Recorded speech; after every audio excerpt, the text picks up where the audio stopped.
So what we're looking at here is the Keyfactor portal dashboard. You can see we've got some interesting PKI metrics that people can look at to kind of get a glance at what's happening in their environment. We also have things like CRL monitoring, CSP monitoring to make sure that those functions of your environment are working, so that applications that are presented with your certificates can ensure that they haven't been revoked.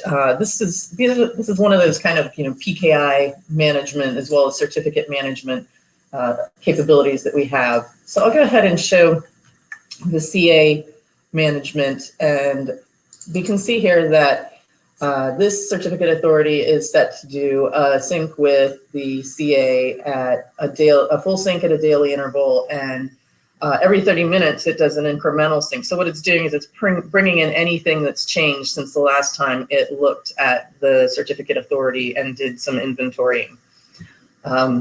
Again, to show some more of the PKI administration stuff, we have monitoring thresholds. So here I can set that, let's say I'm only expecting to see 100 certificates issued a day, and I want to get a notification if I've seen more than that. Perhaps someone misconfigured an auto enrollment policy and suddenly I'm issuing a bunch more certificates than I intend to. Well, that's not really a great thing, because then you're issuing out more identities than you're intending to, which obviously brings up some security concerns.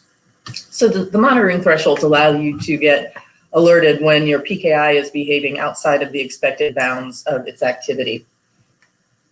And we just have the one Microsoft CA in here, but we can connect to, as we mentioned, a variety of other certificate authorities, such as Entrust, DigiCert. There's a whole list of them that we can provide for you if anyone's curious about which ones we support. We also have the capability to build integrations into other certificate authorities with our Any Gateway product that's coming out in our next release. The other way that we look for certificates is with SSL and TLS scanning. So of course, not all of the certificates in your network may have come from a CA you're monitoring. And I've been a rogue web developer in my day and gotten a cert outside of the process that my company prescribed in order to just get on with it, because we needed to get something live. So the SSL TLS scanning will let you discover all of the certificates that are being presented on your network, so that you can be aware of them and include them in things like expiration reports or alerting or workflows to get certificates renewed. So the scanning can be configured. Let me go ahead and open this up.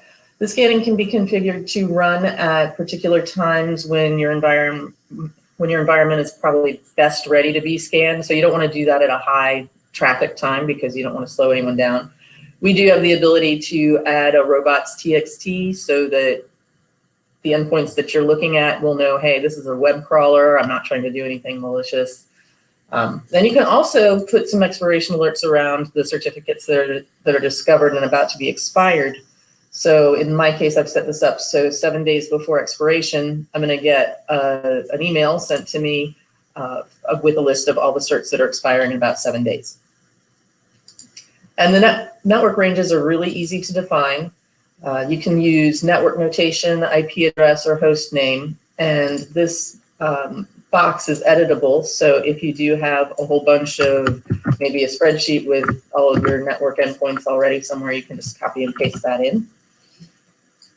Let's take a look at the network endpoints that were found during this last scan. So taking a look at this one, we can see not only the details about the certificate, but we also have a history of when the scanning discovered that certificate and when it determined that the certificate was still at the endpoint. So this is that kind of monitoring feature where maybe this is my public web server and I want to get an alert immediately if for some reason the scanning doesn't find it. And that could be due to a network issue, or it could be that something went wrong with the certificate and someone removed it.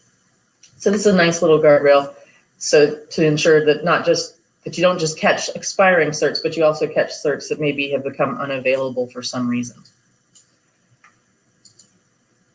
So certificates may also live in certificate stores, as we were talking about. So in this case, I've got a Java key store and the IIS personal store set up. But our orchestrators and agents can also discover, inventory, and manage certificates in things like AWS, F5, NetScaler, and Azure Key Vault. So go ahead and, oops, I meant to go to view inventory.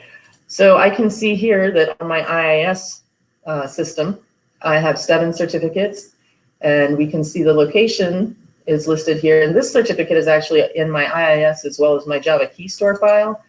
So every location we find a certificate gets recorded on the certificate record itself. So it's really easy, if you don't have the certificate under management, it's really easy to see everywhere it is, so that even if you don't have things automated, you're able, when you see a certificate is coming up for expiration, to be able to see where it is and where you need to replace it. And of course, all of this data can kind of come to life for you with some reporting. So we have an extensive library of reports, as you may have seen from this menu item. This is configurable. You can show fewer or more reports on this, so you can just highlight the ones that you think are most useful for your business processes. But this PKI status report is kind of a handy way to get an overview of the certificates that are in your environment. We can see how many are active, how many are expired, and where these certificates are being issued from. And we can also see, kind of drill down into some more information that you might want to know, like what are the next 10 that are going to expire, so I know where to kind of focus my efforts. And this is some more of that help in planning the maintenance of your PKI. So I can see, how many are near expiration. If this maybe jumped up next month from 4.5% to, let's say it jumped up to 25%. Well, maybe now I have a way to go to my management and say, we don't have the manpower to manually replace all these certificates. We really need to get some automation around here, so that we not only ensure that we cover every place where a certificate might be expiring, but also that we're not subject to human errors in the process of replacing certificates. And again, that same argument holds true for your algorithm strength. As we know, crypto agility is very important. Computers just get faster, and that makes solving the math problems that are protecting us easier for them, or faster for them. So we need to be able to be sure that we can replace certificates at scale when needed to respond to that changes in cryptography, so that we can be crypto agile. So I hope that the demo today helped you see how Keyfactor can help you gain control of your inventory. So we covered how CA inventory, SSL TLS scanning, certificate store management, and reporting capabilities can let you collate the information about the certificates in your environment in one place, with real-time information on the status and on the locations of the certificates. So that can help you break out of manual processes and free up time for your IT resources, while also providing assurances around reducing application downtime and preventing data breaches.